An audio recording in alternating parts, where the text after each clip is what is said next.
Welcome, everyone. If you're looking to cut through all the daily noise and find the absolute most direct path to extraordinary results, well, you are in exactly the right place. Okay, let's dive right into this. Today's explainer is all about fundamentally changing how you prioritize your time and energy. We're going to unpack a surprisingly simple truth behind unparalleled success. See, it's really not about doing everything, it's about doing the right thing. Specifically, we're going to answer one massive question. What is the focusing question for choosing your one thing? To get us there, we'll follow a quick roadmap. First, we'll look at the secret of success, then the focusing question itself, followed by map and compass, finding great answers, goal setting to the now, and finally, the success habit. Let's jump in. Starting off with Section 1, the secret of success.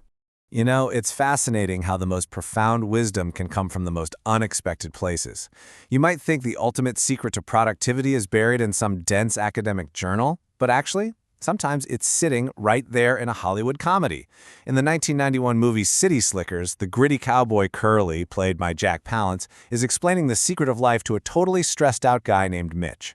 Curly holds up one single finger and says, "One thing. Just one thing. You stick to that, and everything else don't mean shit." And when Mitch asks what that one thing is, Curly just replies, "That's what you've got to figure out." I mean, out of the mouth of a fictional character comes absolute truth. It perfectly grounds our high-level concept here. Discovering and dedicating yourself to your one thing is literally the best approach to getting what you want. Conversely, look at what happens when we don't follow that advice. There's a famous Russian proverb that perfectly hits the nail on the head. If you chase two rabbits, you will not catch either one. When you spread yourself thin, branching off in a dozen different directions to tackle every single priority at once, your energy just gets completely diluted. You're going small on everything, which basically means you achieve greatness in nothing. If you really want to catch a rabbit, you got to focus on just one. Moving to Section 2, the focusing question. So we know we shouldn't chase two rabbits. We know we need to cure our unbalanced, overworked lives by finding our one thing. But how exactly do we figure out what that is? Well, the authors actually developed a highly engineered tool for this exact purpose. Here it is, the ultimate tool for your focus.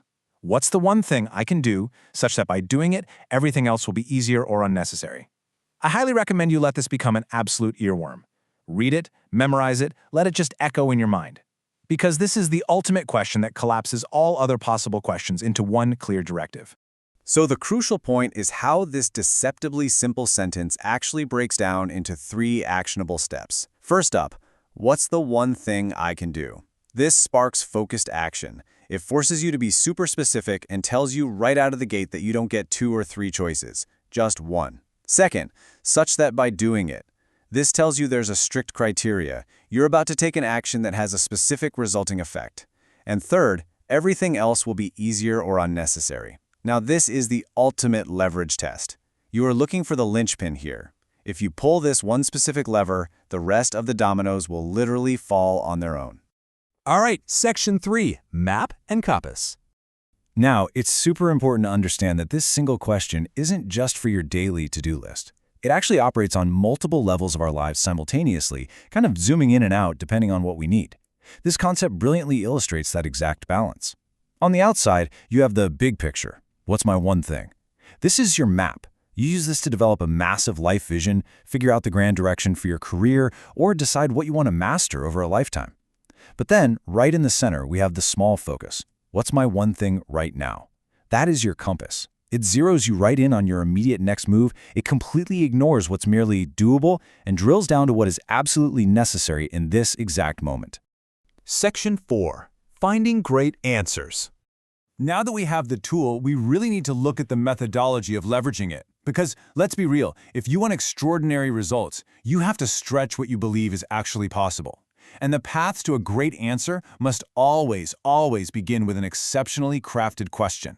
It's a simple 2-step process. Step 1, ask a great question. Step 2, find a great answer. I know it sounds super obvious, but so many of us start out by trying to find answers to mediocre questions. If your question is small, well, your answer is going to be small. If you want a truly great answer, you have to think big and specific. Now, what's really interesting about this slide is how it charts out the types of questions we usually ask. We've got axes for big versus small and broad versus specific. Now, if you ask a small and specific question, like, what can I do to increase sales by 5% this year, you might hit the goal. Sure, but it's not going to be a game changer. But look at that top right quadrant, big and specific. What can I do to double sales in 6 months? That is the ultimate sweet spot. Doubling sales in 6 months is definitely not easy. It forces you to completely stretch outside your standard toolbox of solutions. And when you convert that into our focusing question, what's the one thing I can do to double sales in 6 months, such that by doing it, everything else will be easier or unnecessary? Man, you are truly poised for extraordinary results. Moving right along to Section 5, Goal Setting to the Now. This is where we move from the theory of questioning into the rhythmic, cascading logic of setting goals. It's all about making sure your big future purpose connects directly to what you're doing today. Think about it. If you only look at your someday goal, the present moment is simply way too far from that future vision. Without a connected timeline, it's basically impossible to know what priority you should be tackling today. We have to build a bridge through time. We start at someday, step back to 5 years, then 1 year, 1 month, 1 week, and finally, today. You cascade that purpose by working backward. You start with the someday goal. What's the one thing I want to do someday? Based on that, what's my 5-year goal? Based on my 5-year goal, what's my 1-year goal? You just keep applying the focusing question, stepping down to the monthly goal, then the weekly goal, then the daily goal, all the way down to right now. Based on my daily goal, what is the one thing I can do right now?